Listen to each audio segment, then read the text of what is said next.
오늘 기자회견은 최혜병 사건을 국정조사로 풀어내야 한다. 국민의힘의 한동훈 대표는 적극 찬성해라. 이러한 요지로 기자회견을 준비했습니다. 참석하신 분 먼저 소개해 드리겠습니다. 저는 조국혁신당 원내대표 황운하입니다. 제 오른쪽에 정춘생 원내수석입니다. 강경숙 원내부대표입니다. 신장식 원내대변인입니다. 그러면 시작하겠습니다. 최혜병 사건 국정조사로 풀어내자. 한동훈 대표는 동의하라. 조국혁신당은 최혜병 순직 사건 수사 외압 진상규명을 위한 국정조사 개최를 촉구한다.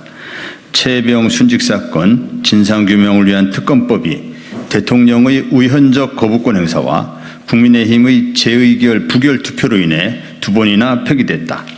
윤석열 대통령이 대통령 권한의 사적 남용이 분명한 거부권을 연거푸 행사한 사이 02-800-7070 번호의 사용처 등 기존 중요 의혹을 해소할 새로운 증거들이 나왔고 이종호 씨를 매개로 삼부토건과 대통령실의 유착이라는 새로운 의혹이 불거졌다.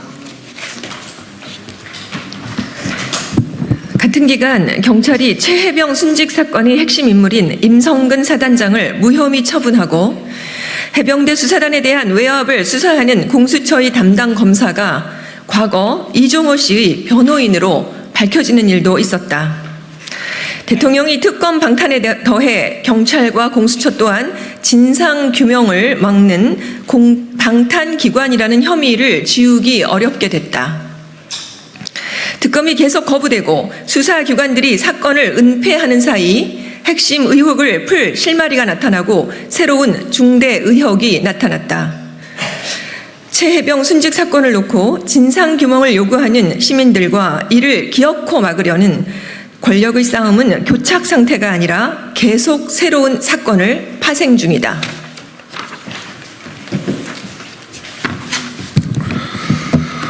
공익제보자들과 각 사건의 변호인들, 언론과 국회 법사위가 진상규명을 이 정도까지라도 끌고 온 이상 이제 국회 전체가 이를 이어받아야 할 때이다. 특검법을 윤석열 대통령 앞으로 계속 발송하는 것과 동시에 국회가 진상규명을 위한 실질적인 역할을 짊어져야 한다. 국회 차원의 국정조사를 시작해야 될 시점이라는 말이다. 국정조사는 최혜병 순직 사건의 진실을 원하는 국민적 요구이다. 지난해 8월 16일 최혜병 사망 사건 국정조사를 위한 국회 국민동의 청원이 올라왔고 불과 열흘 만에 5만 명의 청원 동의 요건이 갖춰져 국방위원회에 회부되기도 했다. 21대 국회 임기 만료로 청원 동의는 폐기됐지만 22대 국회는 국민적 요구를 받아 국정조사 특별위원회 요구서를 발의해 놓은 상태이다.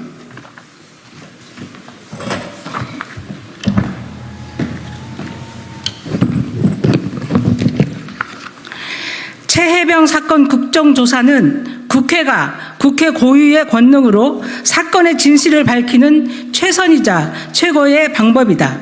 국정조사 반대는 사건 조작과 은폐를 위해 국민이 부여한 국회의 권능을 쓰레기통에 버리겠다는 국회 모욕이며 주권 반기이다.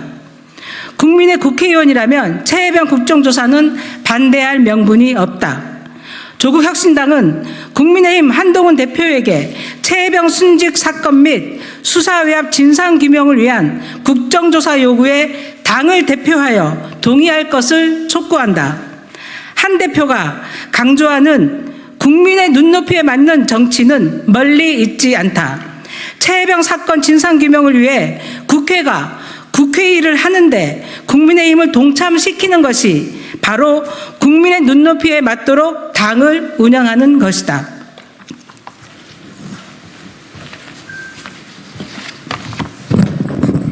한동훈 대표는 이미 최혜병 특검법에 대해 소위 제3자 특검 추천이라는 그런 대안을 내놓았다.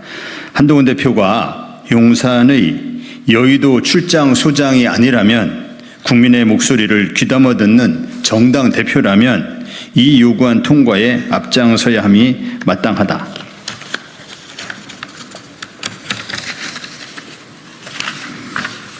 특검법 처리 의지까지 밝힌 한 대표가 국정조사를 반대할 리 없다고 우리는 확신한다. 행동은 말보다 더 크게 말하는 법이다. 한동훈 대표가 최혜병 사건 국정조사 요구안 찬성으로 얕은 말보다 더 큰 울림을 국민에게 주길 진심으로 기대한다. 2024년 8월 6일 조국혁신당 원내대표단 일동.